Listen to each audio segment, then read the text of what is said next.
हो दयाल टह पए द्वारिया, रख ले वो दीन दयाल भ्रमत बहु हारिया। भगत वत्सल तेरा बिरद हर पतत उधारिया।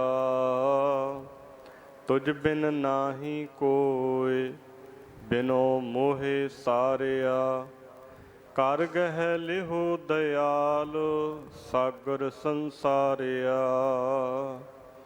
जेता जियो पिंड सब तेरा, तू अंतर जामी पुरख भगवान। दासन दास कह जन नानक, जिहा तू कराए तेहा हो करी बखियान। सज्जन सच्चा पातशाह, सिर साहां दै साह। जिस पास बैठिया सोहीए, सबना दा विसाह। सज्जन सच्चा पातशाह, सिर साहां दै साह। जिस पास बैठिया सोहीए, सबना दा विसाह।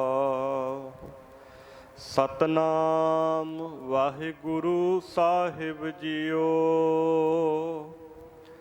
राग बिलावल महला नावा। दो पदे एक ओंकार, सतगुर प्रसाद। दुख हरता हर नाम पछानो, अजामल गन का जिह सिमरत। मुक्त भय जी जानो। दुख हरता हर नाम पछानो, अजामल गन का जिह सिमरत। मुक्त भय जी जानो। वाहिगुरु जी का खालसा, वाहिगुरु जी की फतेह। परम सन्मान ਅਤੇ ਸਤਿਕਾਰਯੋਗ सतगुरां दी साजी नवाजी गुरु खालसा साध संगत जीओ। वाहिगुरु अकाल पुरख जी की बेअंत अपार रहमत दा सदका, कलगीधर पातशाह अमृत के दाते, सरबंस दानी साहिब कमाल धन श्री गुरु गोबिंद सिंह महाराज जी के पावन अस्थान गुरुद्वारा श्री टालियाना साहिब विखे जुगो जुग अटल चवर छतर तख्त के मालिक जाहरा जहूर हाजरा हजूर सर्ब कला भरपूर धन श्री गुरु ग्रंथ साहिब सच्चे पातशाह जी की पावन हजूरी दे अंदर जुड़ मिल बैठ करके लाहे प्राप्त कर रहे हाँ। अमृत वेले तो ही गुरुदेव जी के हजूर सुंदर दीवान सज रहे ने। बड़भागी गुरसिख प्यारियां ने गुरु पातशाह जी के दर्शन परसे और नितने बाणियां दे पाठ पढ़े हैं अथवा श्रवण कीते ने। उपरंत गुरु के कीर्तनियां दी पावन रसना तो श्री आसा जी की वार दा मनोहर कीर्तन आप जियां ने श्रवण कीता है। और इस वेले जो रोजाना की तरह लड़ीवार पावन धुर की बाणी की कथा विचार जो कि साध संगत जी धन श्री गुरु ग्रंथ साहिब जी के अंदर पंचम पातशाह धन श्री गुरु अर्जन देव महाराज जी के 2 पदे 4 पदियां वाले शब्दों की जिहड़ी सी वो संपूर्ण हो चुकी सी। ते हुण अगे धन श्री गुरु तेग बहादुर महाराज जी के पावन शब्दों की विचार आरंभ होने जा रही है। आओ साध संगत धन श्री गुरु तेग बहादुर महाराज सच्चे पातशाह जी धर्म की चादर जिन्हां ने डुबदे धर्म नूं बचाउण दे वास्ते अपने सीस का बलिदान दिल्ली चांदनी चौंक विखे सारी दुनिया के सामने पातशाह जी ने महान शहीदी देना की है। ਤੇ ਐਸੇ ਸਤਿਗੁਰੂ ਗਰੀਬ ਨਵਾਜ ਪਰ ਉਪਕਾਰ ਕੀ ਮੂਰਤ ਗੁਰੂ ਤੇਗ ਬਹਾਦਰ ਮਹਾਰਾਜ ਜੀ ਜੋ ਸਰਬ ਜੀਆਂ ਦੀ ਕਲਿਆਣ ਵਾਸਤੇ ਅੰਮ੍ਰਿਤ ਰੂਪ ਗੁਰਬਾਣੀ ਉਪਦੇਸ਼ ਬਖਸ਼ਿਸ਼ ਕਰਦੇ ਹਨ। ਆਓ ਮਨ ਬਿਰਤੀਆਂ ਨੂੰ ਇਕਾਗਰ ਕਰਕੇ ਸ਼ਰਵਣ ਕਰੀਏ। ਸਤਨਾਮ ਸ਼੍ਰੀ ਵਾਹਿਗੁਰੂ ਸਾਹਿਬ ਜੀਓ। ਰਾਗ ਬਿਲਾਵਲ ਮਹੱਲਾ ਨਾਵਾ। ਦੋਪਦੇ ਇੱਕ ਓੰਕਾਰ ਸਤਿਗੁਰ ਪ੍ਰਸਾਦ। ਦੁਖ ਹਰਤਾ ਹਰ ਨਾਮ ਪਛਾਨੋ। ਅਜਾਮਲ ਗਨ ਕਾ ਜਿਹ ਸਿਮਰਤ ਮੁਕਤ ਭਏ ਜੀ ਜਾਨੋ। ਧੰਨ ਸ਼੍ਰੀ ਗੁਰੂ ਤੇਗ ਬਹਾਦਰ ਸੱਚੇ ਪਾਤਸ਼ਾਹ ਜੀ ਬਿਲਾਵਲ ਰਾਗ ਦੇ ਅੰਦਰ ਉਪਦੇਸ਼ ਬਖਸ਼ਿਸ਼ ਕਰਦੇ ਹਨ। ਦੋ ਪਦਿਆਂ ਦਾ ਭਾਵ ਹੈ ਵੀ ਦੋ ਪੌੜੀਆਂ ਸ਼ਬਦ ਦੀਆਂ ਹੋਣਗੀਆਂ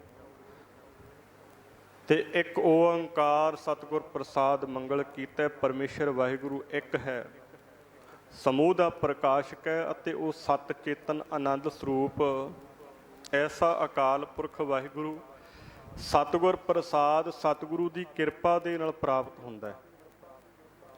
ਧੰਨ ਸ਼੍ਰੀ ਗੁਰੂ ਤੇਗ ਬਹਾਦਰ ਮਹਾਰਾਜ ਜੀ ਦਾ ਪਾਵਨ ਇਤਿਹਾਸ ਦੱਸਦਾ ਹੈ ਵੀ ਜਦੋਂ ਸਤਿਗੁਰੂ ਮਹਾਰਾਜ ਜੀ ਜਗਤ ਜਲੰਦੇ ਨੂੰ ਤਾਰਦੇ ਹੋਏ ਪੂਰਬ ਵੱਲ ਨੂੰ ਗਏ ਹਨ ਸਾਧ ਸੰਗਤ ਜੀ, ਤਾਂ ਸਤਿਗੁਰੂ ਸੱਚੇ ਪਾਤਸ਼ਾਹ ਮਹਾਰਾਜ ਜੀ ਬਹੁਤਾ ਜਿਹੜਾ ਸਤਿਗੁਰੂ ਜੀ ਨੇ ਸਫ਼ਰ ਉਹ ਤੀਰਥਾਂ ਦੇ ਕੰਢੇ ਕੀਤਾ।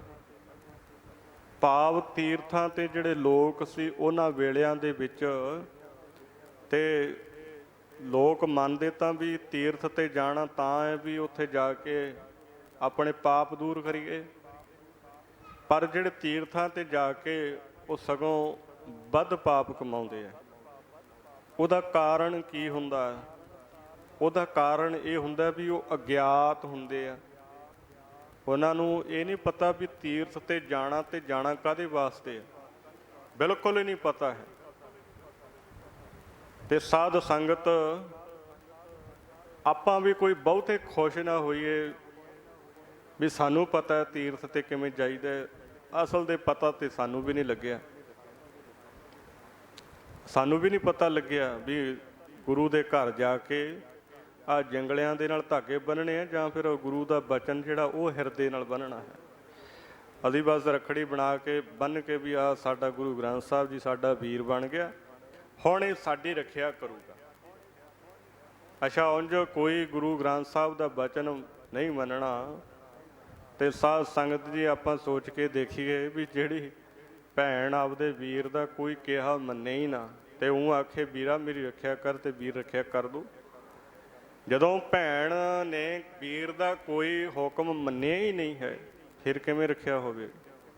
ਸੋ ਇਸ ਕਰਕੇ ਸਾਰੀ ਜਿਹੜੀ ਗੱਲ ਹੈ ਵੀ ਇਹਨੂੰ ਜੇ ਆਪਾਂ ਭੇਡ ਚਾਲ ਦਾ ਨਾਮ ਦੇ ਲਈਏ ਤਾਂ ਕੋਈ ਇਹਦੇ ਵਿੱਚ ਅੱਤ ਕਥਨੀ ਨਹੀਂ ਹੈ। ਦੇਖ ਲਓ ਚਾਹੇ ਨਿਸ਼ਾਨ ਸਾਹਿਬ ਦੇ ਜਾ ਕੇ ਦੇਖ ਲਓ, ਕੋਈ ਗੁਰੂਦੁਆਰਿਆਂ ਵਿੱਚ, ਇਹ ਇਕੱਲੀ ਇੱਥੇ ਨਹੀਂ, ਸਾਰੇ ਕਿਤੇ ਇਹੀ ਹਾਲ ਹੈ ਪੰਜਾਬੀਆਂ ਦਾ, ਗੁਰਸਿੱਖਾਂ ਦਾ ਹੀ। ਇਹਨੂੰ ਪਤਾ ਨਹੀਂ ਕੀ ਵੱਡੀ ਪ੍ਰਾਪਤੀ ਸਮਝਦੇ ਆ, ਪਤਾ ਨਹੀਂ ਬਹੁਤ ਵੱਡਾ ਵੀ ਕਾਰਜ ਕਰ ਦਿੱਤਾ। ਆਹ ਵੀ ਇਹਦੇ ਬਿਨਾਂ ਤਾਂ ਸਿੱਖੀ ਡੁੱਬੀ ਚੱਲੀ ਸੀ। ਜੇ ਗੁਰੂ ਦੇ ਘਰ ਦੇ ਧਾਗਾ ਨਾ ਬੰਨ੍ਹਦੇ ਨਾ ਜਾ ਕੇ, ਆਹ ਲੱਡੂਆਂ ਦੇ ਡੱਬਿਆਂ ਨੂੰ ਵੀ ਕਿੰਨੇ ਧਾਗੇ ਬੰਨੇ ਹੋਏ, ਕੀ ਹੋ ਗਿਆ? ਇਹੋ ਜਿਹਾ ਧਾਗਾ ਆਪਾਂ ਬੰਨ੍ਹਤਾ ਇੱਕ ਮੋਤੀ 'ਚ ਪਾ ਕੇ। ਸੋ ਸਾਧ ਸੰਗਤ ਇਹਦੇ ਨਾਲ ਕੋਈ ਫਾਇਦਾ ਨਹੀਂ ਹੋਣਾ।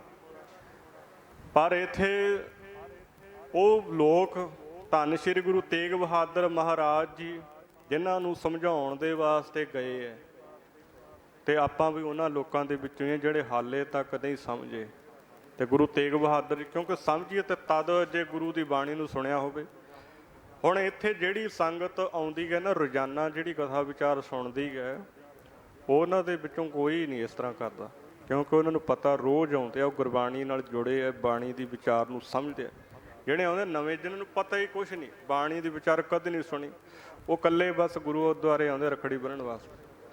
ਸੋ ਇਸ ਕਰਕੇ ਸਾਧ ਸੰਗਤ ਫਿਰ ਪਤਾ ਕਿਵੇਂ ਲੱਗੇਗਾ? ਇਹਦੇ ਵਿੱਚ ਇਹ ਨਾ ਕਹੀਏ ਵੀ ਦੋਸ਼ ਲੋਕ ਕਈ ਕਹਿੰਦੇ ਆ ਜੀ ਇੱਥੇ ਤਾਂ ਪ੍ਰਚਾਰ ਹੀ ਨਹੀਂ ਕਰਦੇ, ਸਿੱਖੀ ਦਾ ਪ੍ਰਚਾਰ ਨਹੀਂ ਹੋ ਰਿਹਾ। ਭਾਈ ਜੇ ਹੋ ਰਿਹਾ ਤੂੰ ਸੁਣਦਾ ਤਾਂ ਹੈ ਨਹੀਂ ਕੋਈ।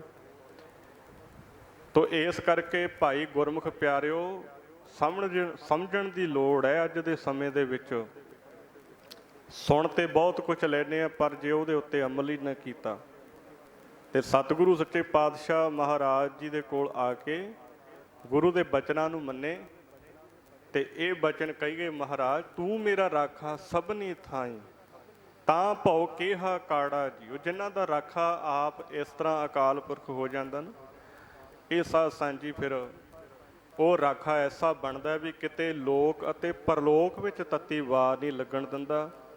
ਇਹ ਧਾਗੇ ਜੇ ਹੁਣ ਸਾਨੂੰ ਇਹ ਰਾਤ ਨੂੰ ਲੈ ਕੇ ਨਾ ਕਰਦ ਵੱਢਣੇ ਪੈਣੇ ਆ, ਕੱਲ੍ਹ ਨੂੰ ਫੇਰ ਬੰਨ੍ਹ ਦੇਣੇ ਆ, ਫੇਰ ਵੱਢਾਂਗੇ ਅਸੀਂ। ਔਰ ਰੱਖੜੀਆਂ ਦਾ ਜਿਹੜੀਆਂ ਉਹ ਬੰਨ੍ਹਦੇ ਆ ਨਾ, ਉਹਨਾਂ ਦਾ ਇਹ ਸਮਝਦੇ ਆ ਵੀ ਇਹਨੂੰ ਖੋਲ੍ਹਣਾ ਨਹੀਂ ਵੀਰੇ, ਹੁਣ ਖੋਲ੍ਹੀ ਨਾ ਆਪੇ ਟੁੱਟੂਗੀ ਇਹ। ਜੇ ਭਾਈ ਵੱਢ ਦੇਵੇ ਫਿਰ ਅਪਸ਼ਗਨ ਮੰਨ ਲੈਂਦੇ ਆ, ਤੇ ਪਰ ਇਹ ਜਿਹੜੀਆਂ ਹੁਣ ਇਹ ਵੱਢਣੀਆਂ ਪੈਣੀਆਂ, ਫਿਰ ਇਹਨੂੰ ਹੁਣ ਤੁਸੀਂ ਅਪਸ਼ਗਨ ਸਮਝੋ ਜਾਂ ਕੁਛ ਸਮਝੋ, ਵੱਢਣੀਆਂ ਤਾਂ ਪੈਣੀਆਂ ਹੀ ਆ। ਸੋ ਸਾਧ ਸੰਗਤ ਕੱਲ੍ਹ ਵੀ ਦਾਸ ਬੇਨਤੀ ਕਰਦਾ ਸੀ, ਅੱਜ ਵੀ ਬੇਨਤੀ ਕਰਦਾ ਹੈ। ਤੇ ਜੇ ਹੁਣ ਹਟਾਉਣ ਲੱਗਦੇ ਕਹਿੰਦੇ ਬਾਬਾ ਜੀ ਆਹ ਦੇਖੋ ਪਹਿਲਾਂ ਵੀ ਕੋਈ ਬੰਨ੍ਹ ਕੇ ਗਿਆ, ਆਹ ਜਵਾਬ ਦਿੰਦੇ ਆ। ਇਹ ਗੱਲ ਇਵੇਂ ਆ ਵੀ ਉੱਥੇ ਵੀ ਹੁਣ ਜੇ ਜੋੜਾ ਘਰ ਦੇ ਵਿੱਚ ਅਸੀਂ ਜੋੜੇ ਲਾ ਕੇ ਆਉਂਦੇ ਆ ਨਾ, ਤੇ ਜੇ ਕਿਤੇ ਕੋਈ ਅੱਖ ਬਚਾ ਕੇ ਜੋੜਾ ਇੱਧਰ ਉੱਧਰ ਲਾ ਗਿਆ ਕੋਈ ਵਿਅਕਤੀ, ਤੇ ਬਾਅਦ ਚੋਂ ਦੂਜਾ ਆਉਂਦਾ ਉਹ ਕਹਿੰਦਾ ਜੀ ਆਹ ਦੇਖੋ ਆਹ ਜੋੜੇ ਇੱਥੇ ਪਿਆ, ਮੈਂ ਵੀ ਲਾ ਜਾਂਦਾ ਇੱਥੇ। ਸੋ ਵੇਖੋ ਗੁਰੂ ਘਰ ਦਾ ਕੋਈ ਜਿਹੜਾ ਇੱਕ ਨਿਯਮ ਹੁੰਦਾ, ਅਨੁਸ਼ਾਸਨ ਹੁੰਦਾ, ਉਹਦੀਆਂ ਸਾਧ ਸੰਗਤ ਜੀ ਉਹ ਅੜਾਉਂਦੇ, ਧੱਜੀਆਂ ਅੜਾਉਂਦੇ ਆ ਵੀ ਕੋਈ ਗੱਲ ਨਹੀਂ। ਹੁਣ ਜੇ ਆਪਾਂ ਸੋਚ ਕੇ ਦੇਖੀਏ ਵੀ ਕੋਈ ਜੋੜਾ ਕਿਤੇ ਪਿਆ ਹੋਵੇ, ਕੋਈ ਜੋੜਾ ਇੱਧਰ ਸਾਈਕਲਾਂ ਕੋਲ ਪਿਆ, ਕੋਈ ਜੋੜਾ ਉਹ ਪਿੰਗਲਵਾੜਿਆਂ ਦੀ ਗੋਲਕ ਕੋਲੇ ਪਿਆ, ਕੋਈ ਜੋੜਾ ਉੱਥੇ ਪਿਆ ਜਿੱਥੇ ਇਤਿਹਾਸ ਲਿਖ ਕੇ ਲਾਇਆ, ਤੇ ਥਾਂ ਥਾਂ ਤੇ ਜੇ ਆਪਾਂ ਦੇਖੀਏ ਜੋੜੇ ਜੋੜੇ ਖਿਲਰੇ ਪਏ ਆ। ਘਰ ਦੇ ਵਿੱਚ ਆਪਣੇ ਇਹੋ ਜਿਹੇ ਇਸ ਤਰ੍ਹਾਂ ਦੇ ਨਾਲ ਜੁੱਤੀਆਂ ਖਿਲਰੀਆਂ ਪਈਆਂ ਹੋਣ, ਵਧੀਆ ਲੱਗੇਗਾ? ਨਹੀਂ ਲੱਗਦਾ ਵਧੀਆ। ਪਰ ਗੁਰੂ ਦੇ ਘਰ ਦੇ ਵਿੱਚ ਵੀ ਸਾਨੂੰ ਸੋਹਣਾ ਲੱਗੇ, ਵਧੀਆ ਲੱਗੇ, ਅਨੁਸ਼ਾਸਨ ਦੇ ਵਿੱਚ ਹੋਵਣ, ਤੇ ਫਿਰ ਚੰਗੀ ਗੱਲ ਹੈ ਉਹਦੇ ਲਈ। ਸੋ ਸਾਧ ਸੰਗਤ ਪਰ ਜਿਵੇਂ ਉਹ ਲੋਕ ਸੀ, ਉਹ ਤੀਰਥਾਂ ਦੇ ਉੱਤੇ ਰਹਿੰਦੇ ਸੀ ਜਿਨ੍ਹਾਂ ਨੂੰ ਗੁਰੂ ਤੇਗ ਬਹਾਦਰ ਮਹਾਰਾਜ ਜੀ ਸਮਝਾਉਣ ਗਏ, ਤੀਰਥਾਂ ਦੇ ਉੱਤੇ ਰਹਿ ਕੇ ਵੀ ਉਹਨਾਂ ਨੂੰ ਸਮਝ ਨਹੀਂ ਆਈ। ਤੇ ਆਪਾਂ ਵੀ ਬਹੁਤਾ ਖੁਸ਼ ਨਾ ਹੋਈਏ, ਸਮਝ ਹਲੇ ਸਾਨੂੰ ਵੀ ਨਹੀਂ ਆਈ ਹੈ ਵੀ ਗੁਰੂ ਘਰ ਦੇ ਵਿੱਚ ਆਉਣ ਦਾ ਹੀ ਸਾਨੂੰ ਹਲੇ ਪਤਾ ਹੀ ਨਹੀਂ ਲੱਗਿਆ। ਪਰ ਸਤਿਗੁਰੂ ਸੱਚੇ ਪਾਤਸ਼ਾਹ ਮਹਾਰਾਜ ਜੀ ਜਿਵੇਂ ਉਹਨਾਂ ਨੂੰ ਸਮਝਾਉਂਦੇ ਸੀ, ਅੱਜ ਸਾਨੂੰ ਵੀ ਉਸੇ ਤਰ੍ਹਾਂ ਹੀ ਸਮਝਾ ਰਹੇ ਨੇ, ਕੋਈ ਫਰਕ ਨਹੀਂ ਹੈ। ਅੱਜ ਸਾਨੂੰ ਵੀ ਸਮਝਾ ਰਿਹਾ, ਆਪਾਂ ਵੀ ਇਹ ਸਮਝ ਕੇ ਜਾਈਏ ਗੁਰੂ ਤੇਗ ਬਹਾਦਰ ਮਹਾਰਾਜ ਜੀ ਕੀ ਕਹਿੰਦੇ ਆ, ਸਾਨੂੰ ਕੀ ਬਚਨ ਉਪਦੇਸ਼ ਬਖਸ਼ਿਸ਼ ਕਰਦੇ ਨੇ। ਬਿਹਾਰ ਚਲੇ ਗਏ ਸਤਿਗੁਰੂ ਮਹਾਰਾਜ ਜੀ ਜਗਤ ਜਲੰਦੇ ਨੂੰ ਤਾਰਦੇ ਹੋਏ।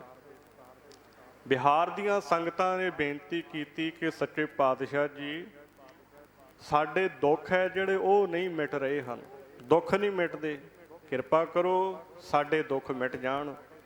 ਤਾਂ ਸਤਿਗੁਰੂ ਮਹਾਰਾਜ ਜੀ ਉਹਨਾਂ ਨੂੰ ਫਿਰ ਅੰਮ੍ਰਿਤ ਰੂਪ ਉਪਦੇਸ਼ ਬਖਸ਼ਿਸ਼ ਕਰਦੇ। ਮਹਾਰਾਜ ਫਰਮਾਨ ਕਰਦੇ ਹਨ, ਦੁੱਖ ਹਰਤਾ ਹਰ ਨਾਮ ਪਛਾਨੋ, ਕਿ ਭਾਈ ਗੁਰਸਿੱਖ ਪਿਆਰਿਓ ਦੁੱਖ ਹਰਤਾ, ਦੁੱਖਾਂ ਨੂੰ ਨਾਸ਼ ਕਰਨ ਵਾਲਾ ਕੌਣ ਹੈ? ਉਹ ਹੈ ਵਾਹਿਗੁਰੂ ਨਾਮ। ਇਹਨੂੰ ਮਹਾਰਾਜ ਕਹਿੰਦੇ ਪਛਾਨਣਾ ਕਰੋ, ਵਾਹਿਗੁਰੂ ਦਾ ਨਾਮ ਪਛਾਣੋ, ਜਿਹੜੀ ਪਛਾਣਨ ਵਾਲੀ ਵਸਤੂ ਹੈ। ਨਾਮ ਪਦਾਰਥ ਦੀ ਪਛਾਣ ਕਰੋ, ਨਾਮ ਨੂੰ ਖੋਜੋ, ਇਹਦੀ ਖੋਜ ਕਰੋ। ਇਹੀ ਦੁੱਖਾਂ ਦਾ ਸਾਰਿਆਂ ਦਾ ਖਾਤਮਾ ਕਰਨ ਵਾਲਾ ਹੈ ਵਾਹਿਗੁਰੂ ਦਾ ਨਾਮ। ਅੱਗੇ ਗੁਰੂ ਸਾਹਿਬ ਜੀ ਪ੍ਰਮਾਣ ਦਿੰਦੇ ਨੇ, ਅਜਾਮਲ ਗਨਕਾ ਜਿਹ ਸਿਮਰਤ ਮੁਕਤ ਭਏ ਜੀ ਜਾਨੋ। ਅਜਾਮਲ ਪਾਪੀ ਔਰ ਗਨਕਾ ਪਾਪਣ, ਇਹਨਾਂ ਦੇ ਮਹਾਰਾਜ ਨੇ ਪ੍ਰਮਾਣ ਦਿੱਤੇ ਦੋ ਜਣਿਆਂ ਦੇ, ਵੀ ਇਹ ਜਿਹੜੇ ਦੋ ਸਨ ਇਹਨਾਂ ਨੂੰ ਕਿਉਂ ਮਹਾਰਾਜ ਨੇ ਗੁਰਬਾਣੀ ਦੇ ਵਿੱਚ ਯਾਦ ਕਰਵਾਇਆ ਸਾਡੇ, ਕਿਉਂ ਮਹਾਰਾਜ ਨੇ ਇਹਨਾਂ ਦੇ ਨਾਮ ਲਿਆ? ਇਹਨਾਂ ਦਾ ਨਾਮ ਇਸ ਕਰਕੇ ਲਿਆ ਕਿਉਂਕਿ ਉਸ ਵੇਲੇ ਦੇ ਜਿਹੜੇ ਲੋਕ ਸੀ ਉਹ ਅਜਾਮਲ ਨੂੰ ਪਾਪੀ ਸਮਝਦੇ ਸੀ, ਵੀ ਇਹ ਪਾਪੀ ਹੈ। ਗਨਕਾ ਵੀ ਪਾਪਣ ਹੈ, ਕਿਉਂ? ਕਿਉਂਕਿ ਉਹਨਾਂ ਦੇ ਕਰਮ ਐਸੇ ਸੀ। ਗਨਕਾ ਹੁਣ ਵੇਸ਼ਵਾ ਸੀ, ਵੇਸ਼ਵਾ ਨੂੰ ਤੇ ਫਿਰ ਲੋਕਾਂ ਨੇ ਪਾਪਣ ਕਹਿਣਾ ਹੀ ਹੈ। ਤੇ ਅਜਾਮਲ ਜਿਹੜਾ ਸੀ ਉਹਨੇ ਕਿਸੇ ਬੇਸਵਾ ਨਾਲ ਵਿਆਹ ਕਰਾ ਲਿਆ, ਤਾਂ ਕਰਕੇ ਉਹਨੂੰ ਪਾਪੀ ਕਿਹਾ ਜਾਂਦਾ ਸੀ। ਮਹਾਰਾਜ ਗੁਰੂ ਤੇਗ ਬਹਾਦਰ ਜੀ ਬਚਨ ਕਰਦੇ ਨੇ, ਅਜਾਮਲ ਪਾਪੀ ਜਗ ਜਾਣੇ ਨਿਮਖ ਮਾਹੇ ਨਿਸਤਾਰਾ। ਇੱਕ ਨਿਮਖ ਦੇ ਵਿੱਚ ਹੀ ਉਹਦਾ ਆਧਾਰ ਹੋ ਗਿਆ ਸੀ, ਇੱਕ ਨਿਮਖ ਵਿੱਚ, ਕਿਉਂਕਿ ਆਪਦੇ ਪੁੱਤਰ ਨਰਾਇਣ ਨੂੰ ਆਵਾਜ਼ਾਂ ਮਾਰਦਾ ਮਾਰਦਾ ਉਹਦੀ ਮੌਤ ਆ ਗਈ। ਉਹ ਨਰਾਇਣ ਉਹਦੇ ਮੂੰਹ ਚੋਂ ਸ਼ਬਦ ਨਿਕਲਿਆ ਤੇ ਉਹਦਾ ਉਧਾਰ ਹੋ ਗਿਆ, ਉਹ ਦੁਰਗਤੀ ਵਿੱਚ ਨਹੀਂ ਪਿਆ। ਮਹਾਰਾਜ ਕਹਿੰਦੇ ਅਜਾਮਲ ਗਨਕਾ ਜਿਹੇ ਸਿਮਰਤ। ਹੁਣ ਗਨਕਾ ਦੇ ਬਾਰੇ ਅੱਗੇ ਵੀ ਆਪਾਂ ਵਿਚਾਰ ਕਰਦੇ ਹਾਂ, ਅੱਜ ਵੀ ਕਰ ਲੈਂਦੇ ਹਾਂ। ਤੇ ਅਜਾਮਲ ਸਾਧ ਸੰਗਤ ਜੀ ਇੱਕ ਨਾਮ ਹੈ, ਦੂਜੇ ਨੰਬਰ ਤੇ ਗਨਕਾ ਹੈ। ਗਨਕਾ ਜਿਹੜੀ ਪਾਪਣ ਸੀ, ਬੇਸਵਾਸੀ, ਚੁਬਾਰੇ ਦੇ ਵਿੱਚੋਂ ਰਹਿੰਦੀ ਸੀ, ਜਿੱਥੇ ਉਹਦੇ ਕੋਲੇ ਅਨੇਕ ਪ੍ਰਕਾਰ ਦੇ ਪੁਰਸ਼ ਆਇਆ ਕਰਦੇ ਸੀ। ਉਹਦਾ ਇਹ ਜੀਵਨ ਸੀ, ਉਹਦਾ ਇਹ ਜਿਹੜਾ ਹੈ ਰੋਜੀ ਕਮਾਉਣ ਦਾ ਇਹ ਸਾਧਨ ਸੀ। ਤੇ ਗੁਰੂ ਪਿਆਰ ਵਾਲਿਓ, ਇੱਕ ਦਿਨ ਬਹੁਤ ਮੋਹਲੇ ਧਾਰ ਕਹਿੰਦੇ ਵਰਖਾ ਹੋਈ, ਤਾਂ ਕੋਈ ਮਹਾਂਪੁਰਸ਼ ਅਚਾਨਕ ਉਧਰ ਆ ਗਿਆ ਤੇ ਮੀਂਹ ਦੇ ਕੋਲ ਜਿਹੜਾ ਸੀ ਕੰਧ ਦੇ ਨਾਲ ਲੱਗ ਕੇ ਖੜਾ, ਮੀਂਹ ਦੀ ਬਾਛੜ ਪੈ ਰਹੀ ਸੀ। ਉਹ ਬੇਸਵਾ ਨੇ ਚੁਬਾਰੇ ਵਿੱਚ ਦੇਖਿਆ ਵੀ ਕੋਈ ਰੱਬ ਦਾ ਬੰਦਾ ਫਕੀਰ ਰਹਿੰਦਾ ਹੈ, ਤੇ ਉਹਦੇ ਮਨ ਦੀ ਭਾਵਨਾ ਜਾਗੀ। ਪੂਰਬ ਕਰਮ ਅੰਕੁਰ ਜਬ ਪ੍ਰਗਟੇ, ਭੇਟਿਓ ਪੁਰਖ ਰਸਕ ਬੈਰਾਗੀ। ਮਿਟਿਓ ਅੰਧੇਰ ਮਿਲਤ ਹਰ ਨਾਨਕ, ਜਨਮ ਜਨਮ ਕੀ ਸੋਈ ਜਾਗੀ। ਜਦੋਂ ਜਨਮਾਂ ਜਨਮਾਂਤਰਾਂ ਦੀ ਸੁੱਤੀ ਹੋਈ ਕਿਸਮਤ ਜਾਗਣ ਲੱਗਦੀ ਹੈ, ਉਦੋਂ ਪਤਾ ਨਹੀਂ ਲੱਗਦਾ ਕਿਹੜੀ ਵਿਧੀ ਬਣ ਜਾਂਦੀ ਹੈ। ਗਨਕਾ ਨੇ ਵੇਖਿਆ ਵੀ ਕੋਈ ਸਾਧੂ ਆਇਆ ਹੈ, ਮੀਂਹ ਤੋਂ ਬਚਣ ਦੇ ਵਾਸਤੇ ਕੰਧ ਦੇ ਨਾਲ ਲੱਗਿਆ ਖੜਾ। ਬਾਰਿਸ਼ ਬੜੀ ਤੇਜ਼ ਹੈ, ਸਰੀਰ ਦੇ ਉੱਤੇ ਬਹੁਤ ਮੋਟੀਆਂ ਕਣੀਆਂ ਵੱਜਦੀਆਂ, ਆਪਦਾ ਆਪ ਬਚਾਉਂਦਾ ਹੈ ਸਾਧੂ। ਤੇ ਉਹਨੇ ਸੋਚਿਆ ਵੀ ਮੈਂ ਇਹਨੂੰ ਅੰਦਰ ਸੱਦ ਲੈਂਦੀ, ਬੁਲਾ ਲੈਂਦੀ ਹਾਂ, ਜਿੰਨਾ ਕੁ ਮੇਰੇ ਕੋਲ ਹੋ ਸਕਿਆ ਮੈਂ ਇਹਦੀ ਸੇਵਾ ਕਰਾਂਗੀ। ਤੇ ਉਹ ਮਹਾਂਪੁਰਸ਼ ਨੂੰ ਬੁਲਾ ਲਿਆ। ਉਹ ਮਹਾਂਪੁਰਸ਼ ਚੁਬਾਰੇ ਚੜ੍ਹ ਗਿਆ। ਹੁਣ ਮਹਾਂਪੁਰਸ਼ ਨੂੰ ਕੋਈ ਪਤਾ ਨਹੀਂ ਵੀ ਕੌਣ ਹੈ। ਜੇ ਪਤਾ ਹੁੰਦਾ ਤਾਂ ਉਹ ਜਿੰਨਾ ਮਰਜ਼ੀ ਬੇਨਤੀਆਂ ਕਰ ਲੈਂਦੀ, ਉਹਨੇ ਜਾਣਾ ਨਹੀਂ ਸੀ, ਕਿਉਂਕਿ ਸਾਧੂ ਦਾ ਜੀਵਨ ਸੀ। ਉਹਨੂੰ ਇੰਝ ਹੁੰਦਾ ਹੈ ਵੀ ਸਾਡੇ ਜੀਵਨ ਤੇ ਕੋਈ ਦਾਗ ਨਾ ਲੱਗ ਜਾਏ। ਤੇ ਪਰ ਉਹ ਮਹਾਂਪੁਰਸ਼ ਨੂੰ ਨਾ ਪਤਾ ਹੋਣੇ ਕਰਕੇ ਚਲਿਆ ਗਿਆ। ਬਾਕੀ ਰੱਬ ਦੀ ਖੇਡ ਹੋਇਆ ਕਰਦੀ ਹੈ, ਤੇ ਜੋ ਪਰਮੇਸ਼ਰ ਨੂੰ ਮਨਜ਼ੂਰ ਹੁੰਦਾ ਫਿਰ ਉਹ ਹੋ ਕੇ ਰਹਿੰਦਾ। ਮਹਾਂਪੁਰਸ਼ ਗਏ ਤੇ ਬੇਸਵਾ ਨੇ ਸੁੱਕੇ ਵਸਤਰ ਦਿੱਤੇ, ਗਿੱਲੇ ਵਸਤਰ ਲਹਾ ਕੇ ਨਿਚੋੜ ਕੇ ਸੁੱਕਣੇ ਪਾ ਦਿੱਤੇ ਅੰਦਰ ਟੰਗ ਤੇ, ਵੀ ਜਦੋਂ ਇਹ ਸੁੱਕ ਜਾਣਗੇ ਤੁਸੀਂ ਆਪਦੇ ਪਹਿਨ ਕੇ ਚਲੇ ਜਾਣਾ ਕਰੇ। ਅੰਗੀਠੀ ਬਾਲੀ ਤੇ ਸਾਧ ਸੰਗਤ ਜੀ ਆਰਾਮ ਆਇਆ, ਨਿੱਘ ਮਿਲਿਆ। ਤੇ ਉਸ ਵੇਲੇ ਫਿਰ ਬੇਸਵਾ ਨੂੰ ਉਹ ਮਹਾਤਮਾ ਜੀ ਪੁੱਛਣ ਲੱਗੇ, ਕਹਿੰਦੇ ਧੀਏ ਕੀ ਕਾਰਜ ਕਰਦੀ ਹੈ? ਤੇ ਜਦੋਂ ਧੀ ਗਿਆ ਨਾਲੇ ਤੇ ਸਾਧ ਸੰਗਤ ਜੀ ਕਾਰਜ ਪੁੱਛ ਲਿਆ, ਤੇ ਧੀ ਕਹਿਣ ਦੇ ਨਾਲ ਹੀ ਉਹਦਾ ਹਿਰਦਾ ਫਟ ਗਿਆ ਵੀ ਮਹਾਂਪੁਰਸ਼ ਨੇ ਮੈਨੂੰ ਆਪਦੀ ਧੀ ਬਣਾਇਆ ਤੇ ਮੇਰੇ ਕਿਹੜੇ ਕੰਮ ਫੜਿਆ। ਤੇ ਸਾਧ ਸੰਗਤ ਰੋਣ ਲੱਗ ਪਈ, ਵਿਥਿਆ ਦੱਸੀ ਆਪਣੀ। ਮਹਾਂਪੁਰਸ਼ਾਂ ਨੂੰ ਦਇਆ ਆਈ ਵੀ ਹੁਣ ਇਹਨੇ ਸਾਡੇ ਲਈ ਇੰਨਾ ਕੀਤਾ ਵੀ ਸਾਨੂੰ ਵੀ ਕੁਝ ਕਰਨਾ ਬਣਦਾ ਹੈ। ਕਿਉਂਕਿ ਮਹਾਂਪੁਰਸ਼ ਜਿਹੜੇ ਹੈ ਉਹ ਹਮੇਸ਼ਾ ਹੀ ਉਹਨਾਂ ਦਾ ਜੀਵਨ ਐਸਾ ਹੁੰਦਾ ਹੈ ਵੀ ਉਹ ਕਿਸੇ ਦਾ ਅਹਿਸਾਨ ਨਹੀਂ ਰੱਖਦੇ। ਮਹਾਂਪੁਰਸ਼ ਇਹੋ ਜਿਹੇ ਹੋਇਆ ਕਰਦੇ ਵੀ ਜੇ ਕਿਸੇ ਨੇ ਮਹਾਂਪੁਰਸ਼ਾਂ ਦੇ ਲਈ ਕੋਈ ਥੋੜ੍ਹਾ ਜਿਹਾ ਵੀ ਕਾਰਜ ਕੀਤਾ ਹੋਵੇ ਨਾ, ਉਹ ਸਾਧ ਸੰਗਤ ਜੀ ਸਾਰੀ ਜ਼ਿੰਦਗੀ ਯਾਦ ਰੱਖਦੇ। ਸੰਤ ਗਿਆਨੀ ਮੋਹਨ ਸਿੰਘ ਜੀ ਦਾ ਜੀਵਨ ਐਸਾ ਸੀ, ਬਹੁਤ ਨੇੜੇ ਉਹਨਾਂ ਦੇ ਰਹਿਣ ਵਾਲੇ ਗੁਰਸਿੱਖਾਂ ਨੇ ਦੱਸਿਆ, ਕਹਿੰਦੇ ਵੀ ਮਹਾਂਪੁਰਸ਼ ਇਹ ਕਹਿੰਦੇ ਹੁੰਦੇ ਸੀ ਵੀ ਫਲਾਣਾ ਬੰਦਾ ਭਾਵੇਂ ਜਿੰਨਾ ਮਰਜ਼ੀ ਮਾੜਾ, ਵੀ ਉਹਨੇ ਸਾਡੇ ਲਈ ਫਲਾਣੇ ਸਮੇਂ ਆਹ ਕੰਮ ਕੀਤਾ ਸੀ, ਵੀ ਆਪਾਂ ਉਹਦਾ ਕਾਰਜ ਜ਼ਰੂਰ ਕਰਨਾ। ਵੇਖੋ ਕਹਿੰਦੇ ਮਹਾਂਪੁਰਸ਼ ਇੰਨੀਆਂ ਪੁਰਾਣੀਆਂ ਉਹ ਵਿਚਾਰਾਂ ਕਿਸੇ ਦਾ ਕੀਤਾ ਹੋਇਆ ਉਹ ਸਾਨੂੰ ਯਾਦ ਰੱਖਦੇ ਹੁੰਦੇ ਸੀ। ਸੋ ਰਹੋ ਵਿਚਾਰ। ਤੇ ਉਹ ਮਹਾਂਪੁਰਸ਼ ਨੇ ਸੋਚਿਆ ਵੀ ਇਹਨੇ ਮੈਨੂੰ ਜਿਹੜਾ ਹੈ ਆਪਦੇ ਘਰ ਦੇ ਵਿੱਚ ਠਹਿਰਾ ਦਿੱਤਾ, ਨਿੱਘ ਦਿੱਤਾ, ਤੇ ਵਸਤਰਾਂ ਦੀ ਸੇਵਾ ਕੀਤੀ, ਭੋਜਨ ਆਦਿ ਜਿਹੜਾ ਛਕਾਇਆ ਜਿੰਨਾ ਸੀ ਉਹਦੇ ਕੋਲੇ। ਤੇ ਮਹਾਂਪੁਰਸ਼ ਨੇ ਉਸ ਵੇਲੇ ਸਾਧ ਸੰਗਤ ਜੀ ਤੋਤਾ ਸੀ ਪਿੰਜਰੇ ਦੇ ਵਿੱਚ, ਉਹ ਕਹਿੰਦੇ ਭਾਈ ਇੰਝ ਕਰ ਧੀਏ, ਆਹ ਤੋਤੇ ਨੂੰ ਨਾ ਹਮੇਸ਼ਾ ਸਵੇਰੇ ਰਾਮ ਨਾਮ ਕਹਾਇਆ ਕਰ, ਇਹਨੂੰ ਰਾਮ ਨਾਮ ਕਹਾ ਦਿਆ ਕਰ ਤੇ ਤੇਰਾ ਪਾਰ ਉਤਾਰਾ ਹੋ ਜੂ। ਬੜੀ ਖੁਸ਼ੀ ਦੇ ਨਾਲ ਸਾਧੂ ਨੂੰ ਵਿਦਾ ਕੀਤਾ ਤੇ ਤੋਤੇ ਨੂੰ ਰਾਮ ਰਾਮ ਕਹਾਉਂਦੀ ਹੈ ਤੇ ਉਹਦਾ ਮਨ ਸ਼ੁੱਧ ਹੋਣਾ ਸ਼ੁਰੂ ਹੋ ਗਿਆ। ਰੱਬ ਦਾ ਨਾਮ ਸੀ ਰਾਮ, ਰਮੇ ਹੋਏ ਪਰਮੇਸ਼ਰ ਦਾ। ਮਨ ਜਦੋਂ ਸ਼ੁੱਧ ਹੋਣਾ ਸ਼ੁਰੂ ਹੋ ਗਿਆ ਤੇ ਵਿਕਾਰਾਂ ਦੇ ਵੱਲੋਂ ਬਿਰਤੀ ਹਟਦੀ ਗਈ, ਹਟਦੀ ਗਈ, ਹਟਦੀ ਗਈ। ਤੇ ਸਾਧ ਸੰਗਤ ਜਦੋਂ ਬਿਰਤੀ ਹਟ ਗਈ ਵਿਕਾਰਾਂ ਦੇ ਵੱਲੋਂ, ਤੇ ਫਿਰ ਉਹਦੇ ਕੋਲ ਜਿਹੜੇ ਮਾੜੇ ਵਾਸ਼ਨਾ ਨੂੰ ਲੈ ਕੇ ਆਉਣ ਵਾਲੇ ਸੀ ਉਹ ਵੀ ਬੰਦ ਹੋ ਗਏ, ਹਟ ਗਏ। ਤੇ ਗੁਰੂ ਪਿਆਰ ਵਾਲਿਓ ਇਸ ਪ੍ਰਕਾਰ ਦੇ ਨਾਲ ਉੱਥੇ ਉਸ ਗਨਕਾ ਨੇ ਭਗਤੀ ਕਰਨੀ ਸ਼ੁਰੂ ਕਰ ਦਿੱਤੀ। ਜਦੋਂ ਕੋਈ ਨਾ ਆਉਣਾ ਉਹਨੇ ਭਗਤੀ ਕਰੀ ਜਾਣੀ, ਭਗਤੀ ਕਰਨ ਲੱਗੀ, ਲੀਨ ਹੋ ਗਈ ਭਗਤੀ। ਇੱਕ ਦਿਨ ਕੀ ਹੋਇਆ ਵੀ ਉਸ ਪਿੰਜਰੇ ਦੇ ਵਿੱਚ ਆ ਕੇ ਨਾ ਸੱਪ ਨੇ ਤੋਤੇ ਨੂੰ ਡੰਗ ਮਾਰਿਆ, ਉਹ ਮਰ ਗਿਆ ਵਿਚਾਰਾ। ਪਿੰਜਰੇ ਦੇ ਵਿੱਚ ਬੈਠਾ ਸੱਪ। ਸਵੇਰ ਹੋਈ, ਉਹ ਗਨਕਾ ਉੱਠੀ ਹੈ ਤੇ ਉਸ ਵੇਲੇ ਉਹਨੂੰ ਤੋਤੇ ਦਾ ਨਾਮ ਮੀਆਂ ਮਿੱਠੂ ਜਿਹਾ ਲੈ ਕੇ ਪੁਕਾਰਦੀ ਹੈ ਵੀ ਬੋਲ ਰਾਮ, ਪਰ ਉਹ ਇੱਧਰੋਂ ਆਵਾਜ਼ ਨਾ ਆਵੇ।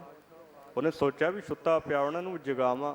ਪਿੰਜਰੇ 'ਚ ਹੱਥ ਪਾਇਆ, ਹਨੇਰਾ ਸੀ, ਪਰ ਜਦੋਂ ਸਾਧ ਸਾਂਝੇ ਹੱਥ ਪਾਇਆ ਤੇ ਉਹ ਸੱਪ ਨੇ ਜਿਹਨੂੰ ਤੋਤੇ ਨੂੰ ਡੰਗਿਆ ਸੀ, ਉਸ ਸੱਪ ਨੇ ਉਹਨੇ ਹੱਥ ਤੇ ਡੰਗ ਮਾਰਿਆ ਤੇ ਉਹਦੇ ਪ੍ਰਾਣ ਜਿਹੜੇ ਸੀ ਖਿੱਚ ਲਏ।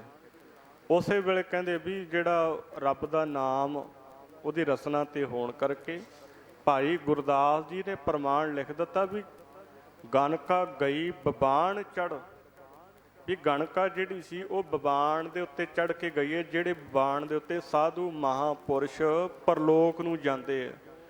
ਬਬਾਣ ਇੱਕ ਸਵਾਰੀ ਦਾ ਨਾਮ ਹੈ।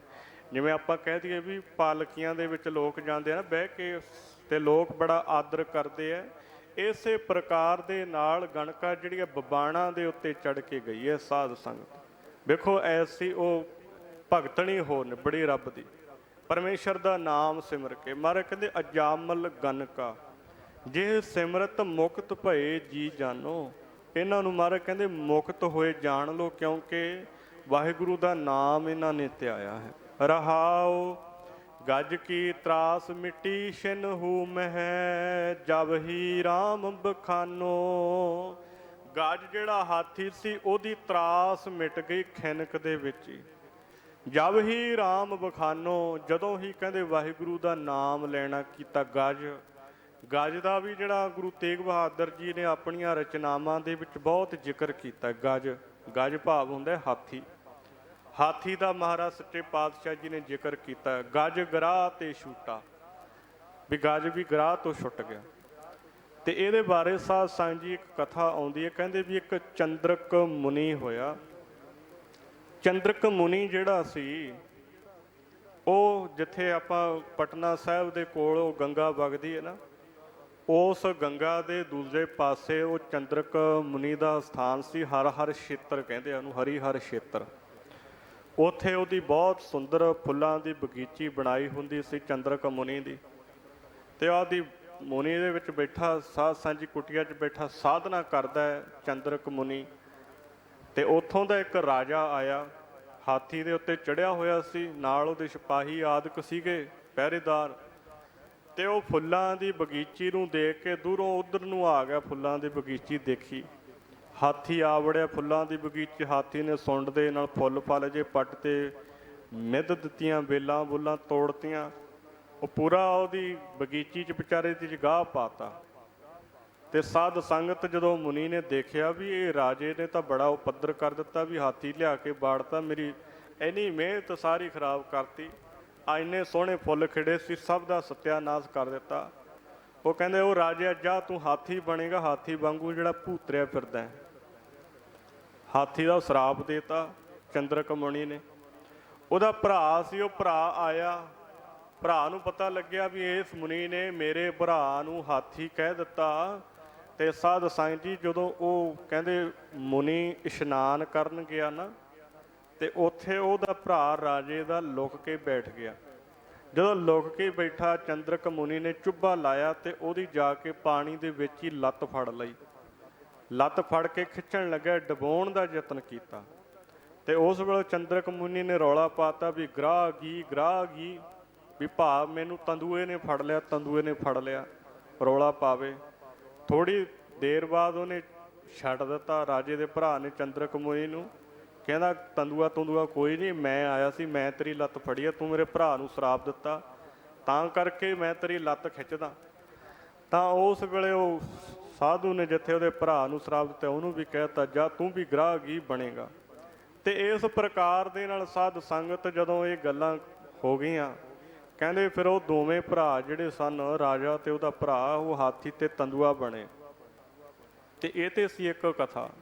ਇੱਕ ਹੋਰ ਵੀ ਸਾਧ ਸੰਗਤ ਜੀ ਪ੍ਰਮਾਣ ਮਿਲਦੇ ਆ ਪੁਰਾਤਨ ਗ੍ਰੰਥਾਂ ਦੇ ਵਿੱਚੋਂ ਕਹਿੰਦੇ ਵੀ ਇਹ ਜਿਹੜੇ ਹਾਥੀ ਅਤੇ ਤੰਦੂਆ ਸੀ, ਇਹ ਦੋ ਭਰਾ ਸੀ, ਇਹਨਾਂ ਦੇ ਆਪਸ ਦੇ ਵਿੱਚ ਵੈਰ ਸੀ ਤੇ ਸੀਗੇ ਗੰਧਰਵਾਂ ਦੇ ਪੁੱਤਰ, ਪਰ ਇਹ ਅਵੱਗਿਆ ਕਰਕੇ ਮਾਤ ਲੋਕ ਤੇ ਅੱਡ ਗਏ ਤੇ ਇਹਨਾਂ ਨੂੰ ਫਿਰ ਹਾਥੀ ਤੇ ਤੰਦੂਏ ਦੀ ਜੂਨੀ ਜਿਹੜੀ ਉਹ ਪ੍ਰਾਪਤ ਹੋਈ।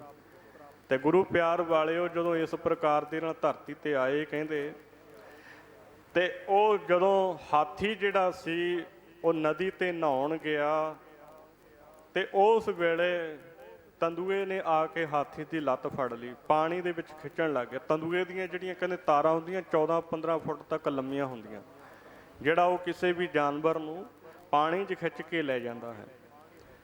ਤੋ ਇਸ ਪ੍ਰਕਾਰ ਦੇ ਨਾਲ ਜਦੋਂ ਹਾਥੀ ਨੂੰ ਫੜਿਆ, ਹਾਥੀ ਨੇ ਵੀ ਜ਼ੋਰ ਲਾਇਆ ਬਾਹਰ ਨਿਕਲਣ ਲਈ, ਤੰਦੂਆ ਅੰਦਰ ਖਿੱਚਣ ਲਈ ਜ਼ੋਰ ਲਾਉਂਦਾ। ਕਹਿੰਦੇ ਕਾਫੀ ਸਮਾਂ ਇਹਨਾਂ ਦੀ ਖਿੱਚੋ ਤਾਣ ਚੱਲਦੀ, ਅਖੀਰ ਬਹੁਤ ਖਿੱਚ ਕੇ ਲੈ ਗਿਆ। ਹਾਥੀ ਦਾ ਕਹਿੰਦੇ ਇਕੱਲਾ ਸਿਰ ਬਾਹਰ ਰਹਿ ਗਿਆ, ਸੁੰਡ ਬਾਹਰ ਰਹਿ ਗਈ, ਸਾਰਾ ਹਾਥੀ ਪਾਣੀ ਦੇ ਵਿੱਚ ਡੁੱਬ ਚੱਲਿਆ।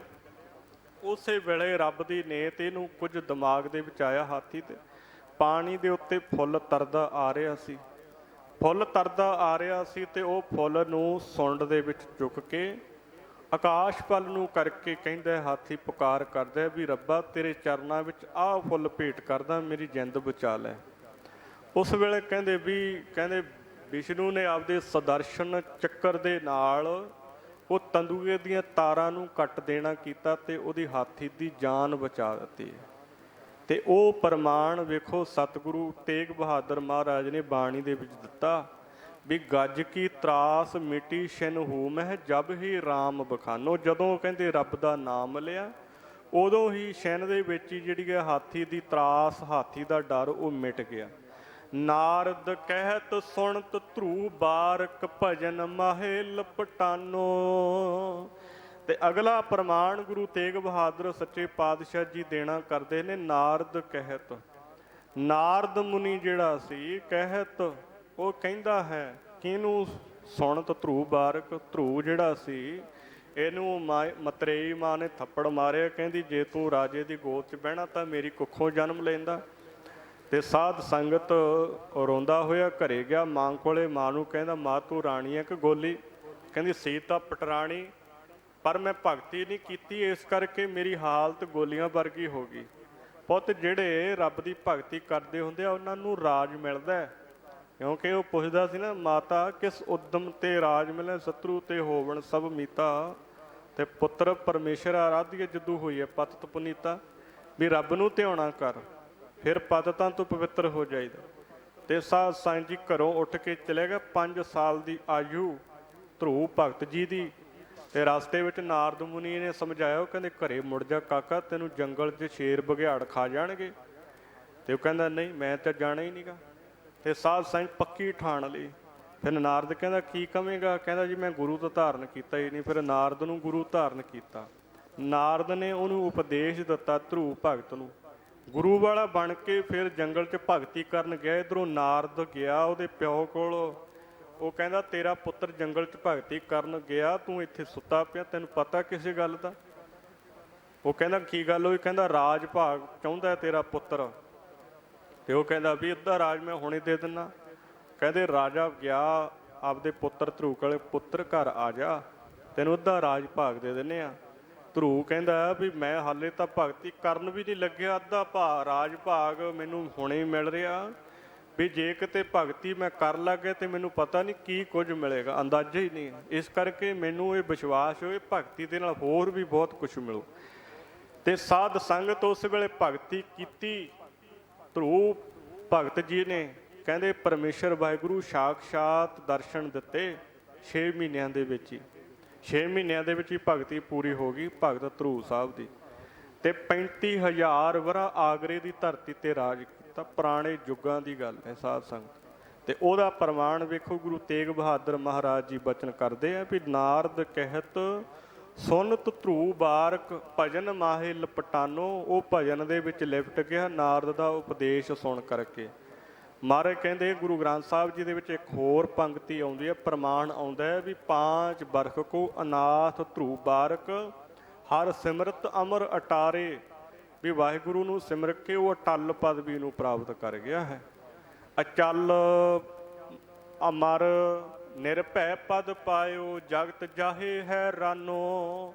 ਉਸ ਭਗਤ ਧਰੂ ਜੀ ਦੀ ਭਗਤੀ ਦੇ ਉੱਤੇ ਉਹਨਾਂ ਨੂੰ ਅਚਲ ਅਮਰ ਪਦ ਵੀ ਮਿਲ ਗਿਆ, ਨਿਰਭੈ ਹੋ ਗਏ। ਇਹ ਪਦ ਉਹਨਾਂ ਨੂੰ ਮਿਲਿਆ, ਜਗਤ ਜਾਹੇ ਹੈਰਾਨੋ, ਸਾਰੀ ਦੁਨੀਆ ਹੈਰਾਨ ਹੋ ਗਈ ਵੀ ਇੰਨੀ ਨਿੱਕੀ ਉਮਰ ਐਡਾ ਵੱਡਾ ਮੁਰਾਤਬਾ ਪ੍ਰਾਪਤ ਕਰ ਗਿਆ। ਅੱਜ ਲੋਕ ਉਹ ਤਾਰਾ, ਜਿਹੜਾ ਤਾਰਾ ਆਪਣੀ ਦਿਸ਼ਾ ਕਦੇ ਬਦਲਦਾ ਨਹੀਂ, ਉਹਦਾ ਨਾਮ ਲੋਕਾਂ ਨੇ ਧਰੂ ਰੱਖ ਲਿਆ। ਕਹਿੰਦੇ ਇਹ ਵੀ ਧਰੂ ਤਾਰਾ ਹੀ ਹੈ, ਵੀ ਆਪਦੀ ਜਗ੍ਹਾ ਇਹ ਛੱਡਦਾ ਨਹੀਂ ਹੈ ਕਦੇ, ਇਹ ਵੀ ਇੱਕ ਥਾਂ ਤੇ ਅਚਲ ਖੜਾ ਹੈ। ਇਸੇ ਤਰ੍ਹਾਂ ਕਹਿੰਦੇ ਭਗਤ ਧਰੂ ਜੀ ਜਿਹੜੇ ਆ ਉਹ ਅਚਲ ਹੋ ਗਏ। ਉਹਨਾਂ ਦਾ ਅਚਲ ਰਾਜ, ਏਡਾ ਰਾਜ ਕਿਸੇ ਨੇ ਕੀਤਾ ਨਹੀਂ। 35,000 ਵਰ੍ਹਾ ਕਹਿਣਾ ਹੀ ਸੌਖਾ ਹੈ। ਸਾਧ ਸੰਗਤ ਜੀ, ਰਾਜ ਤਾਂ ਅਗਲੇ ਨੂੰ 5 ਸਾਲਾਂ ਦਾ ਨਹੀਂ ਮਾਣ ਹੁੰਦਾ ਵੀ 5 ਸਾਲ ਰਾਜ ਕਰ ਲਿਆ ਤੇ ਤ੍ਰਿਸ਼ਨਾ ਤਾਂ ਫਿਰ ਨਹੀਂ ਮਿਟਦੀ, ਪਰ ਜਿਹਨੇ 35,000 ਵਰ੍ਹਾ ਰਾਜ ਕੀਤਾ ਹੋਵੇ ਤੇ ਉਹਦਾ ਤਾਂ ਕਹਿਣਾ ਹੀ ਕੀ ਹੈ। ਤੇ ਨਾਨਕ ਕਹਿਤ ਭਗਤ ਰਛਕ ਹਰ ਨਿਕਟ ਤਾਹੇ ਤੁਮ ਮਾਨੋ। ਸਤਿਗੁਰੂ ਤੇਗ ਬਹਾਦਰ ਮਹਾਰਾਜ ਫਰਮਾਨ ਕਰਦੇ ਨੇ ਵੀ ਨਾਨਕ ਕਹਿਤ ਭਗਤ ਰਛਕ ਹਰ, ਜਿਹੜਾ ਪਰਮੇਸ਼ਰ ਵਾਹਿਗੁਰੂ ਉਹ ਭਗਤਾਂ ਦਾ ਰਛਕ ਹੈ, ਰੱਖਿਆ ਕਰਨ ਵਾਲਾ ਹੈ। ਹੁਣ ਆਪਾਂ ਸੋਚੀਏ ਵੀ ਭਗਤਾਂ ਨੇ ਕੋਈ ਰੱਖੜੀਆਂ ਨਹੀਂ ਬੰਨੀਆਂ ਸੀ, ਰੱਬ ਦੇ ਜਿਹੜਾ ਭਗਤ ਰੱਬ ਰੱਖਕ ਬਣ ਗਿਆ, ਉਹ ਬਗੈਰ ਰੱਖੜੀਆਂ ਤੋਂ ਹੀ ਰੱਖਕ ਬਣ ਜਾਂਦਾ। ਸੋ ਇਹ ਸਾਨੂੰ ਸੇਧ ਲੈਣ ਦੀ ਲੋੜ ਹੈ। ਨਾਨਕ ਕਹਿਤ ਭਗਤ ਰਛਕ ਹਰ, ਭਗਤਾਂ ਦਾ ਰਛਕ ਰੱਬ ਹੈ। ਨਿਕਟ ਤਾਹੇ ਤੁਮ ਮਾਨੋ, ਭਾਈ ਉਹਨੂੰ ਨੇੜੇ ਜਾਣ ਲਓ ਵੀ ਉਹ ਸਦਾ ਹੀ ਹਾਜ਼ਰ ਨਾਜ਼ਰ ਹੈ। ਬਿਲਾਵਲ ਮਹੱਲਾ ਨਾਵਾ, ਹਰ ਕੇ ਨਾਮ ਬਿਨਾ ਦੁੱਖ ਪਾਵੇ। ਧੰਨ ਸ਼੍ਰੀ ਗੁਰੂ ਤੇਗ ਬਹਾਦਰ ਮਹਾਰਾਜ ਅਗਲਾ ਸ਼ਬਦ ਉਚਾਰਨ ਕਰਦੇ ਨੇ, ਵਾਹਿਗੁਰੂ ਦੇ ਨਾਮ ਤੋਂ ਬਗੈਰ ਭਾਈ ਦੁੱਖ ਹੀ ਦੁੱਖ ਪ੍ਰਾਪਤ ਕਰਦਾ ਜੀਵ, ਚਾਹੇ ਇਸ ਜਨਮ ਦੇ ਵਿੱਚ ਹੈ, ਚਾਹੇ 84 ਲੱਖ ਜੂਨਾਂ 'ਚ ਦੁੱਖ ਹੀ ਦੁੱਖ ਹੈ ਵਾਹਿਗੁਰੂ ਨਾਮ ਤੋਂ ਬਗੈਰ। ਭਗਤ ਬਿਨਾ ਸਹਸਾ ਨਹਿ ਚੂਕੈ, ਗੁਰ ਇਹੋ ਭੇਦ ਬਤਾਵੇ। ਭਗਤੀ ਤੋਂ ਬਗੈਰ ਸਹਸਾ ਜਿਹੜਾ ਹੈ ਉਹ ਨਹਿ ਚੁੱਕੈ, ਨਹੀਂ ਚੁੱਕਿਆ ਜਾਂਦਾ, ਨਹੀਂ ਖਤਮ ਹੁੰਦਾ। ਗੁਰ ਇਹੋ ਭੇਦ ਬਤਾਵੇ, ਗੁਰਾਂ ਨੇ ਇਹ ਭੇਦ ਦੱਸ ਦਿੱਤਾ ਵੀ ਸੰਸਾਰ ਜਿਹੜਾ ਹੈ ਉਹ ਭਗਤੀ ਤੋਂ ਬਗੈਰ ਨਿਵਰਤ ਨਹੀਂ ਹੁੰਦਾ। ਜਿੰਨੀਆਂ ਕੋਈ ਮਰਜ਼ੀ ਕਿਤਾਬਾਂ ਪੜ੍ਹ ਲਏ ਗਿਆਨ ਵਾਲੀਆਂ, ਪਰ ਜਿੰਨਾ ਚਿਰ ਭਗਤੀ ਨਹੀਂ ਕਰਦਾ ਉਹਨਾਂ ਚਿਰ ਸੰਸਾਰ ਨਹੀਂ ਨਿਵਰਤ ਹੁੰਦਾ ਹੈ। ਰਹਾਉ ਕਹਿਆ ਭਇਓ ਤੀਰਥ ਬ੍ਰਤ ਕੀਏ, ਰਾਮ ਸਰਨ ਨਹੀਂ ਆਵੇ।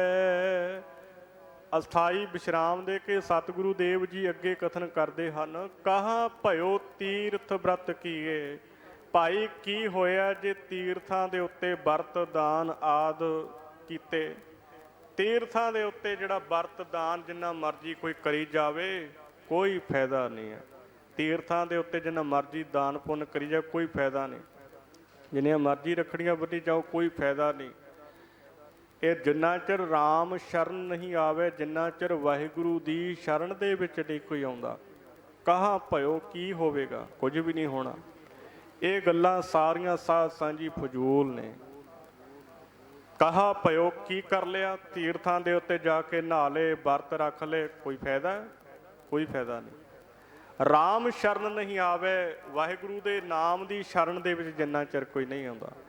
ਜੋਗ ਜਗ ਨੇ ਫਲ ਤੇ ਮਾਨੋ, ਜੋ ਪ੍ਰਭ ਜਸ ਬਿਸਰਾਵੇ। ਜੋਗ ਅਤੇ ਜਗ ਸਾਰੇ ਨੇ ਫਲ ਉਹਦੇ ਮੰਨਣ ਲੈਣਾ ਕਰੋ ਜੋ ਪ੍ਰਭੂ ਦਾ ਜਸ ਬਿਸਰਾਉਂਦਾ ਹੈ। ਜੋਗ ਜਿੰਨੇ ਮਰਜ਼ੀ ਜੋਗ ਸਾਧਨਾ ਕਰ ਲਵੇ, ਜਿੰਨੇ ਮਰਜ਼ੀ ਜਗ ਕਰ ਲਏ, ਉਹਦਾ ਹੀ ਮਹਾਰਾਜ ਕਹਿੰਦੇ ਨਿਫਲ ਜਾਣ ਲਓ ਜੋ ਪ੍ਰਭੂ ਦਾ ਜਸ ਭੁਲਾ ਦੇਵੇ। ਜਿਹੜਾ ਰੱਬ ਦਾ ਉਪਕਾਰ ਭੁਲਾ ਦੇਵੇ, ਉਹ ਜਿੰਨਾ ਮਰਜ਼ੀ ਲੋਕਾਂ ਨੂੰ ਲੰਗਰ ਛਕਾਵੇ, ਜਿੰਨਾ ਮਰਜ਼ੀ ਕਰੀ ਜਾਵੇ, ਜੇ ਉਹਨੇ ਰੱਬ ਦਾ ਜਸ ਭੁਲਾਤਾ ਨਾ, ਰੱਬ ਦਾ ਗੁਣ ਯਾਦ ਨਹੀਂ ਰੱਖਿਆ, ਉਹਦੇ ਮਹਾਰਾਜ ਕਹਿੰਦੇ ਨਿਸ਼ਫਲ ਜਾਣ ਲਓ।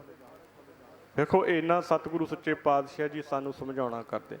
ਮਾਣ ਮੋਹ ਦੋਨੋਂ ਕੋ ਪਰ ਹਰ, ਗੋਬਿੰਦ ਕੇ ਗੁਣ ਗਾਵੇ। ਮਾਨ ਅਤੇ ਮੋਹ ਦੋਨਾਂ ਨੂੰ ਪਰ ਹਰ ਤਿਆਗ ਕੇ ਗੋਬਿੰਦ ਕੇ ਗੁਣ ਗਾਵੇ। ਗੋਬਿੰਦ ਵਾਹਿਗੁਰੂ ਦੇ ਗੁਣਾਂ ਨੂੰ ਗਾਉਣਾ ਕਰੀਏ। ਹੋ ਨਾਨਕ ਇਹ ਬਿਦ ਕੋ ਪ੍ਰਾਣੀ, ਜੀਵਨ ਮੁਕਤ ਕਹਾਵੇ। ਸਤਿਗੁਰੂ ਸੱਚੇ ਪਾਤਸ਼ਾਹ ਜੀ ਫਰਮਾਨ ਕਰਦੇ ਨੇ, ਭਾਈ ਇਸ ਵਿਧੀ ਦੇ ਨਾਲ ਜਿਹੜਾ ਵੀ ਕੋਈ ਪ੍ਰਾਣੀ ਹੈ ਜੀਵਨ ਮੁਕਤ ਕਹਾਵੇ, ਤੇ ਉਹ ਜੀਵਨ ਮੁਕਤ ਕਹਾਉਂਦਾ ਜਿਹੜਾ ਮਾਣ ਤੇ ਮੋਹ ਨੂੰ ਛੱਡ ਦੇਵੇ, ਵਾਹਿਗੁਰੂ ਦੇ ਨਾਮ ਨੂੰ ਧਿਆਉਣਾ ਕਰੇ। ਤੇ ਸਾਧ ਸੰਗਤ ਜੀ ਇਹ ਅਸਲੀ ਉਹਦਾ ਜੀਵਨ ਹੈ, ਮੁਕਤੀ ਦੇ ਪਦ ਦਾ ਉਹ ਅਧਿਕਾਰੀ ਬਣ ਜਾਂਦਾ ਹੈ। ਸੋ ਸਤਿਗੁਰੂ ਤੇਗ ਬਹਾਦਰ ਮਹਾਰਾਜ ਜੀ ਦੇ 2 ਸ਼ਬਦ ਹੋ ਚੁੱਕੇ ਹੈ, ਇੱਕ ਸ਼ਬਦ ਰਹਿ ਗਿਆ, ਆਪਾਂ ਕੱਲ ਨੂੰ ਉਹਦੀ ਵਿਚਾਰ ਕਰਾਂਗੇ ਜਿਵੇਂ ਸਤਿਗੁਰੂ ਜੀ ਕਿਰਪਾ ਕਰਨਗੇ। ਸੋ ਵਿਚਾਰ ਕਰਦਿਆਂ ਹੋਈਆਂ ਭੁੱਲਾਂ ਦੀ ਖਿਮਾ ਦੇਹੋ ਸੱਜਣ ਅਸੀਸੜੀਆਂ, ਜਿਉ ਹੋਵੇ ਸਾਹਿਬ ਸਿਓ ਮੇਲ ਦੀ ਦਾਤ ਪ੍ਰਾਪਤ ਹੋਵੇ। ਮਾਨ ਮੋਹ ਦੋਨੋਂ ਕੋ ਪਰ ਹਰ ਗੋਬਿੰਦ ਕੇ ਗੁਣ ਗਾਵੇ। ਕਹੋ ਨਾਨਕ ਇਹ ਬਿਦ ਕੋ ਪ੍ਰਾਣੀ ਜੀਵਨ ਮੁਕਤ ਕਹਾਵੇ। ਵਾਹਿਗੁਰੂ ਜੀ ਕਾ ਖਾਲਸਾ, ਵਾਹਿਗੁਰੂ ਜੀ ਕੀ ਫਤਿਹ। ਸਤਿਨਾਮ ਵਾਹਿਗੁਰੂ, ਸਤਿਨਾਮ ਵਾਹਿਗੁਰੂ।